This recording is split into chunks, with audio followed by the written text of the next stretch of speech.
Hi friends, welcome to சிட்டியை சமையல். இன்றைக்கி வெஜ்ஜு பூரி தான் பார்க்க போகிறோம். நம்ம சேனலை ஃபஸ்ட் டைமாக பார்க்குறவங்க மறக்காமல் சப்ஸ்கிரைப் பண்ணிடுங்க, பெல் பட்டனையும் கிளிக் பண்ணிடுங்க. அப்போ தான் நாங்கள் போடுற வீடியோ உங்கள் வீட்டின் சமையல் மெனுவாக மாறும். பூரிக்கு கோதுமை மாவு எடுத்திருக்கேன். 4 பாத்திரத்தில் தனித்தனியாக ஒரு கப் அளவு எடுத்திருக்கேன். கேரட், பீட்ரூட், கீரை, உருளைக்கிழங்கு 4 விதமான பூரி பண்ண போகிறோம். கோதுமை மாவோட 1 ஸ்பூன் ரவை சேர்த்துடலாம். 4லுமே 1 ஸ்பூன் ரவை சேர்த்தாச்சு. கேரட்டும் பீட்ரூட்டும் திருவி எடுத்திருக்கேன். கீரையை குட்டி குட்டியாக கட் பண்ணி எடுத்திருக்கேன். எந்த அளவுக்கு குட்டியாக கட் பண்ண முடியுமோ அந்த அளவுக்கு குட்டியாக கட் பண்ணி எடுத்துக்கோங்க. பொன்னாங்கண்ணி கீரை தான் எடுத்திருக்கேன். பீட்ரூட்டும் கேரட்டையும் ரொம்ப நைஸாக திருவி எடுத்துக்கோங்க. உருளைக்கிழங்கு மட்டும் நல்லா வேக வச்சு எடுத்துக்கோங்க. அதை நல்லா மசிச்சு அப்புறமா இதோட சேர்த்துடலாம். இப்போ மசாலா சேர்த்துடலாம். கொஞ்சமாக வத்தல் பொடி, கரம் மசாலா, மஞ்சள் பொடி எல்லாமே கொஞ்சமாக சேர்த்துக்கலாம். டேஸ்ட்டுக்காண்டி மட்டும்தான். கொஞ்சமாக மல்லித்தலை குட்டி குட்டியாக கட் பண்ணி எடுத்து அதையும் சேர்த்துடலாம். உருளைக்கிழங்கு பூரி, இதில் உருளைக்கிழங்கு மட்டும் சேர்க்கணும். கேரட், பீட்ரூட், பொன்னாங்கண்ணி கீரை, உப்பு, மாவு பிசைகிற தண்ணியில் நான் கலந்து எடுத்துருக்கேன். உங்களுக்கு தேவைன்னா மாவோட கூட கலந்து எடுத்துக்கலாம், இல்லை தண்ணியில் கலந்து எடுத்துக்கோங்க.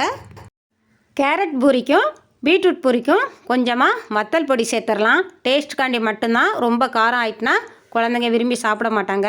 உருளைக்கிழங்க இந்தமாரி நல்லா மசிச்சு எடுத்து மாவோட நல்லா பிசைஞ்சு எடுத்துருங்க. உருளைக்கிழங்கு துண்டு துண்டாக இல்லாமல் நல்லா பிசைஞ்சு எடுத்துக்கோங்க. மாவோட நல்லா கலந்து விட்டாச்சு. எல்லாத்தையுமே இந்தமாரி கலந்து விட்டுறலாம். வெஜிடபிள் பூரி குழந்தைங்களுக்கு செஞ்சு கொடுங்க. திரும்ப திரும்ப இதுதான் வேணும்னு விரும்பி கேட்பாங்க.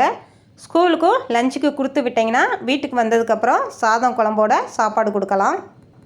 எல்லாத்தையும் நல்லா கலந்து எடுத்ததுக்கப்புறமா கொஞ்சம் கொஞ்சமாக தேவைக்கு தண்ணி சேர்த்து கொஞ்சம் கெட்டியாக பிசைஞ்சு எடுத்துக்கோங்க. இந்தமாரி எல்லாத்தையும் பிசைஞ்சு எடுத்தாச்சு. ரொம்ப தளன்னு பிசைஞ்சிடாதீங்க. பூரிக்கு எப்போதுமே கொஞ்சம் கெட்டியாக பிசைஞ்சால் தான் நல்லா உப்பலாக வரும். பிசைஞ்ச மாவு எல்லாத்தையுமே ஒரே பிளேட்டில் மாற்றிடலாம். கலர் கலராக பார்க்கவே ரொம்ப நல்லாயிருக்கு. உருளைக்கிழங்கு, பீட்ரூட், கேரட், கீரை. குழந்தைங்க காய்கறி சாப்பிடலைன்னா இனிமேல் ஃபீல் பண்ணாதீங்க. இந்த மாதிரி வெஜிடபிள் பூரி பண்ணி கொடுங்க. குழந்தைங்க கலர் கலராக நல்லா லைக் பண்ணி சாப்பிட்ருவாங்க. நல்ல டேஸ்ட்டாகவும் இருக்கும். இப்போ பூரிக்கு திரட்டிடலாம்.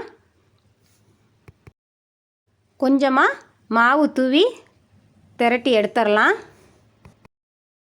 திரட்டதுக்குமே நல்லா வந்தது. ரவுண்ட் ரவுண்டாக நல்லா திரட்டி எடுத்துருக்கேன் பாருங்கள். பூரியை லஞ்ச் பாக்ஸாகவும் கொடுக்கலாம், வீட்லேயும் சாப்பிடலாம்.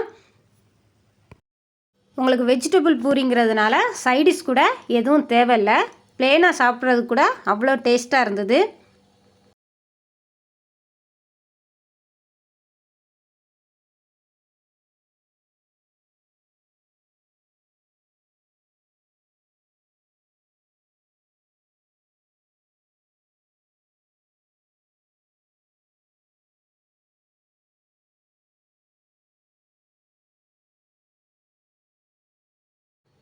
மாவு ஒட்டலாம் இல்லை, நல்லா ரவுண்ட் ரவுண்டாக வந்தது. பூரிக்கு மாவெல்லாம் திரட்டி எடுத்தாச்சு. கேரட், கீரை, பொட்டேட்டோ, பீட்ரூட் பார்க்கவே கலர் கலராக செம்மையாக இருக்குது.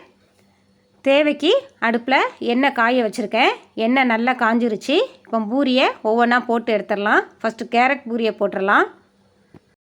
1 நிமிஷத்துக்கு அப்புறம் கரண்டியை வச்சு லைட்டாக ப்ரெஸ் பண்ணி விட்டுறலாம். மேலே கூட லைட்டாக எண்ணெயை விட்டால் நல்லா புஷ்ஷுன்னு வரும். பூரியை அடிக்கடி திருப்பக்கூடாது. ஒரு பக்கம் வெந்ததுக்கப்புறம் திருப்பிடலாம். இந்தமாரி லைட்டாக ப்ரெஷ் பண்ணி விட்டுறலாம். இப்போ இந்த பக்கமும் வெந்துருச்சு. பூரியை எடுத்துடலாம். பாருங்கள், கேரட் பூரி ரெடி ஆயிடுச்சு. பூரி நல்லா புஷ்ஷுன்னு வந்திருக்கு பாருங்கள். மொறு மொறுன்னு பார்க்கவே ரொம்ப நல்லாயிருக்கு. அதேமாரி எண்ணெயும் அந்தளவு இல்லை பூரியில். இன்னொரு கேரட் பூரி கூட போட்டிருக்கேன் பாருங்கள். இந்தமாரி லைட்டாக ப்ரெஷ் பண்ணி விட்ருங்க. ஒரு வாட்டி திருப்பி விட்டால் போதும். நல்லா வெந்ததுக்கப்புறம் திருப்பி விடுங்க. அடிக்கடி திருப்பி திருப்பி போட்டால் எண்ணெய் ஜாஸ்தியாக இருக்கும் பூரியில். நல்லா உப்பலாக வந்திருக்கு பாருங்கள். ரெடி ஆயிடுச்சு. எடுத்துடலாம். இதேமாரி எல்லாத்தையும் ஒவ்வொன்றா போட்டு எடுத்துடலாம். இப்போ பீட்ரூட் போட்டுடலாம். பொட்டேட்டோ பூரி போட்டு எடுத்துடலாம். கீரையும் போட்டு எடுத்துடலாம். பூரி எல்லாமே நல்ல ப்ரௌன் நிறம் வந்ததுக்கப்புறம் எடுங்க. அப்போ தான் நல்லா டேஸ்ட்டாக இருக்கும். வெஜிடபிள் பூரி கண்டிப்பாக ட்ரை பண்ணி பாருங்கள். உங்கள் குழந்தைங்களும் விரும்பி சாப்பிடுவாங்க, நீங்களும் விரும்பி சாப்பிடுவீங்க. செம்ம டேஸ்ட்டாக இருக்கும். பூரி எல்லாத்தையும் போட்டு எடுத்தாச்சு. வெஜிடபிள் பூரி ரெடி ஆயிடுச்சு. பார்க்கவே செம்மையாக இருக்குது பாருங்கள். உருளைக்கிழங்கு பூரி, கேரட் பூரி, கீரை பூரி, பீட்ரூட் பூரி, சைடிஷாக சாம்பாரும் உருளைக்கிழங்கு மசாலாவும் பண்ணியிருக்கேன். பூரிக்கும் சாம்பார் உருளைக்கிழங்குக்கும் செம்மையாக இருந்தது. கண்டிப்பாக ட்ரை பண்ணி பாருங்கள். எங்கள் வீட்டில் எல்லோரும் ரொம்ப விரும்பி சாப்பிட்டாங்க. உங்கள் வீட்லேயும் எல்லோரும் ரொம்ப விரும்பி சாப்பிடுவாங்க.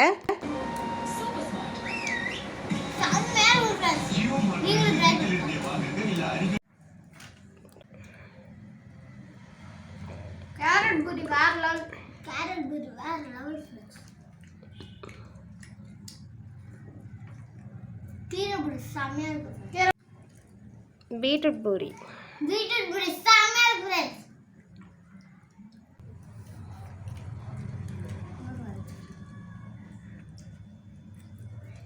பொட்டேட்டோ பூரி வேற லெவல்.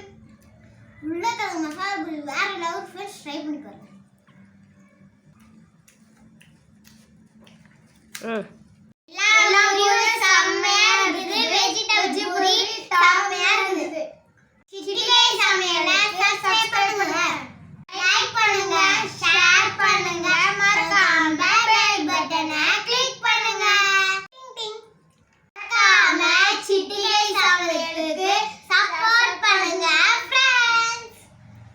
நம்ம இன்ஸ்டாகிராம் ஐடி வந்து சமையல் சிட்டிகை அப்படின்னு நீங்கள் சர்ச் பண்ணிங்கன்னா நம்ம சேனலோட லாகோ இருக்கும். அங்கே போய் நீங்கள் ஃபாலோ பண்ணுங்கள். ஃபேஸ்புக்கில் வந்து ஸ்ரீராம் பார்த்த சாரி எம்ன்னு இருக்கும். அதையும் ஆட் பண்ணுங்கள் ஃப்ரெண்ட்ஸாக. ஓகே ஃப்ரெண்ட்ஸ், இதோட இந்த வீடியோ முடியுது. இன்னொரு ரெசிபியோட அடுத்த வீடியோவில் பார்க்கலாம். பனைமரம் வளர்ப்போம், நிலத்தடி நீரை பெருக்குவோம்.